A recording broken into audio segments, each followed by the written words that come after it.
Welcome to Curse of the Creative. We call this edition Cursemas, the year-end celebration where it's 3 ideas for the price of 1. We should have done this for Black Friday, but we all know Black Friday is a scam. So maybe Cursemas will be better. I've got Justin with me. Justin, listen, Ultimate Media is a fun company. We kind of like aren't very corporate at all.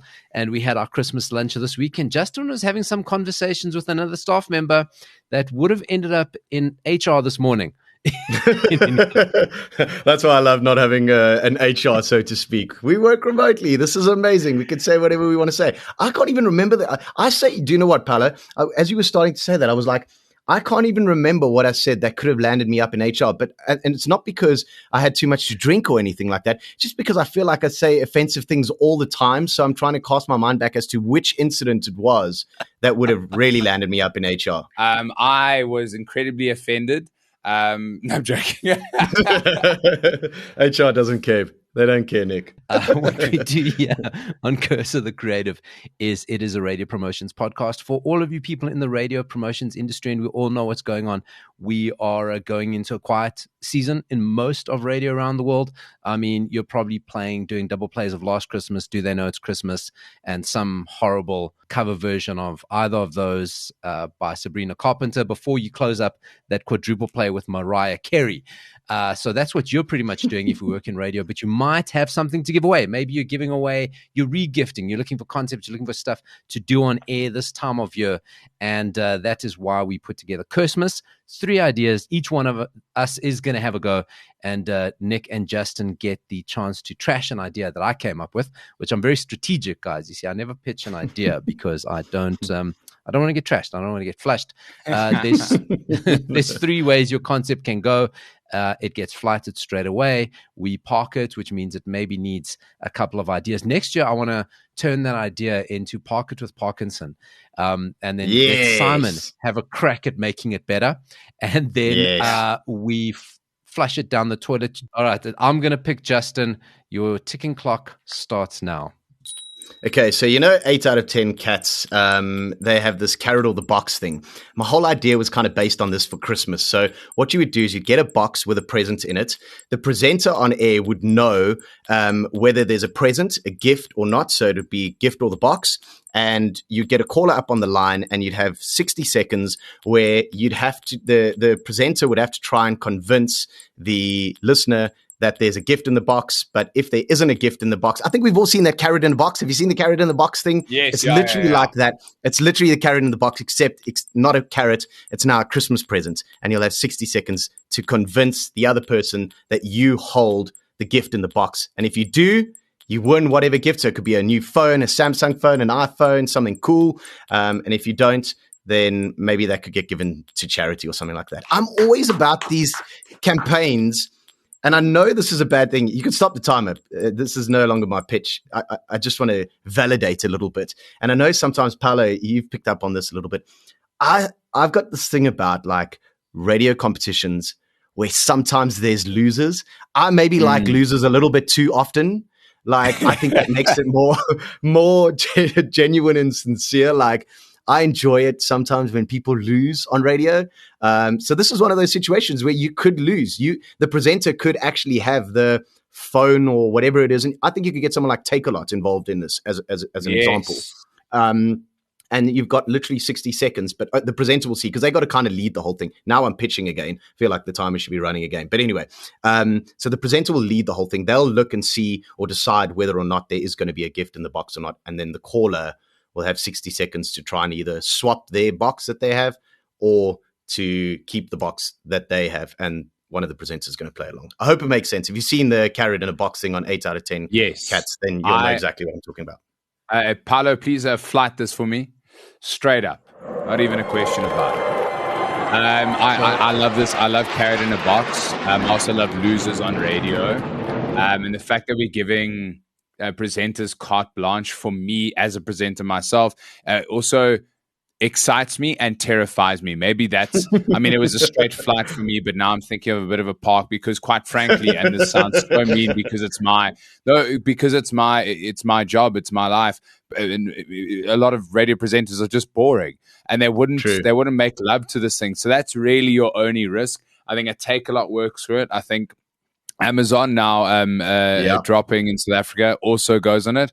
You could do it for anything. You can do it for cars. You could do it for any kind of brand can jump on it. Even a bank. You could. This is one thing that might make a banking campaign a little bit more exciting than product and price. So I love it, JT. I also, it's my favorite video I think ever. It's what's it that Sean. Sean, I want to say Dash, but that's the Sean. Sean gets sacked where people want kids. Anyway, Sean, but it's brilliant. Yeah, well done, JT. I love it. Thank you. You guys are obviously referencing something I have no idea about. When Justin started talking about the issue, cats in a box, carrots, 8 carrots out of 10 in a box. Carrots are cats. I was like, what? So if I can improve, what is if this? I can improve JT's pitch, I can help you. So essentially, how it works is. Paolo, there are 2 players. So in this instance, it would be, and JT, correct me if I'm wrong, the presenter would be one player, and then a listener would be the other player. So the presenter and the listener both get a box. And in one of the boxes, not both, in one of the boxes is the prize. The only person who knows where the prize is the presenter. So the listener has a choice. Do they keep their box? Or do they take the presenter's box? But the listener doesn't get to look, so to speak, into the box. Only the presenter knows. So the presenter will open up the box and see there isn't a gift in here. But it's all about mind games. So you've got to try. You obviously want to end up with the box with the gift in it. But if you give too much away, it's a game of bluff. Like you've got to try and bluff the other person that you don't have the thing if you do, and that you do have it if you don't. I'll send you the video after this. You two are both very excited about it. I'm going to flight it. Why be the Grinch? I've already sent you the link. I'm going to watch it as I get there, as we get out of this. So listen, that sounds great, and maybe we'll drop the link into the show notes so that you can be less confused than I am. Let's go over. Luckily, Justin likes losers. That's why he works with Nick. Nick. Wow. Where does that come from? Are you ready? Your clock starts now. Okay, so this is all about. I've recently worked with a truck company, so Buckies in South Africa. We call them Buckies. In Australia, Utes or pickup trucks. In America, whatever the case may be.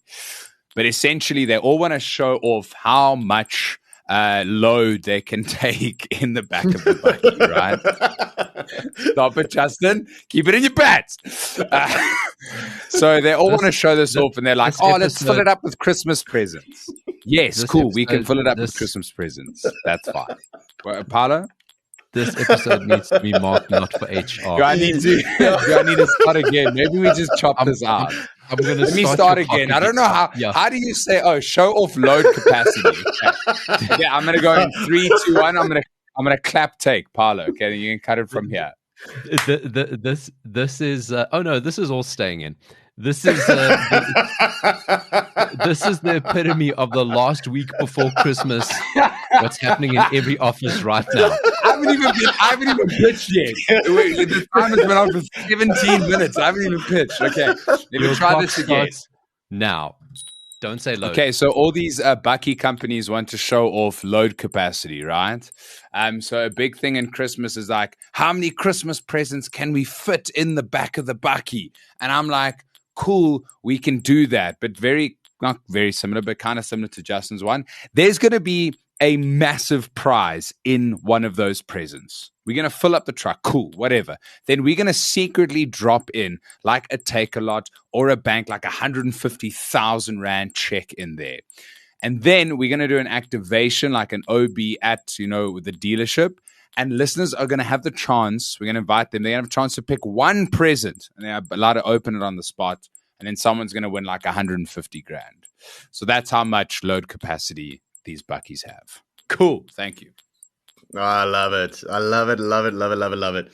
I think that's so cool. Like the fact that you've incorporated into like an OB, I can already see all the different elements that we try and think of in terms of like social media. I literally, while you were busy pitching it, I could see this bucky at a shopping center with like the back open and people like crawling in the back to get right to the end because there's one that they saw like right at the end of the bucky, or rather at the front of the bucky, and crawling in there, opening it up and seeing what's in it. So obviously there'll be lots of other smaller prizes in there, or is there just one main prize? No, so there'll be a whole lot of smaller prizes. So you might open and win like an iPhone, or you might open and win like R1,000 voucher or whatever. But there's a massive prize in there that we're going to sneak in. I love it. Yeah, it's 100% flight from me. I can literally picture it in my head as you were saying it. So nice one, Nick. I will flight that as well. It's just really nice. I mean, you got a lot of people going through malls and going to car dealerships, and people are around. So it's like the one time of year where you're guaranteed to have foot traffic.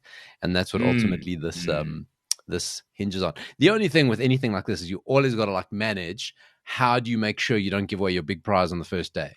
Yes, and of course, it's not about manipulating or cheating, but just go, because that's the damn squib. The longer the 150, you don't put it in until the last. I was literally about to say, just don't put it in until the day that you actually want to give it away. I'm very nervous now because those are two really good, interactive, out there ideas. My idea is more on the side of a radio presenter with a hangover. Or you guys are both radio presenters. You guys are both done great. And I have a hangover. Yes, I believe you had an after party after the party. Nice. Yes. What's the worst shift? And you don't have to name the stations. What is the worst shift you two have been put on air, Nick? 1 a.m. to 4 a.m. Yeah. You can't convince me otherwise. That is the worst shift in radio.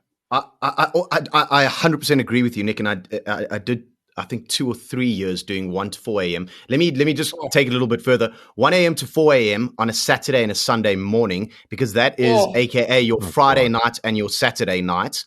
But I will also say weekend breakfast, depending on different radio stations, have different times for starting weekend breakfast. Some start at 6 a.m. And let me tell you, I always have lived 300 kilometers away from the radio station that I work at. So when I've had to be at the radio station at 6 a.m. on every Saturday and Sunday morning, it means I'm getting up at 4 a.m. on a Saturday and Sunday morning, which means you can't really have much of a Friday or Saturday night anyway. So yeah, even weekend breakfast for me is depending on the time that it starts, but definitely 1 a.m. to 4 a.m. Saturday, Sunday morning, without a shadow of doubt.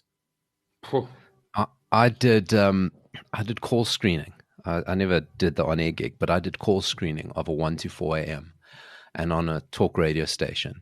You guys know, and you guys would have answered the call yourself. You know, this presenter was still lucky enough to have somebody screening the calls. But at that time, you're not getting many calls, and the calls you do get are not coherent, sober, or not out on parole, if you know what I mean.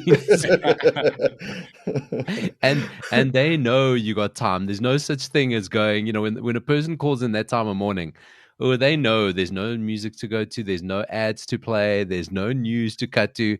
They know they got your ear. And you got to have the ditch button on hand very quickly. Have either of you worked on Christmas Day or New Year's Day? Yep. Yes, yeah. Yeah. Tell me about that. What's that like? New Year's Day especially. I did a 9-hour top 100 on 5 last year by myself. Wow. On New Year's Eve. That is brutal.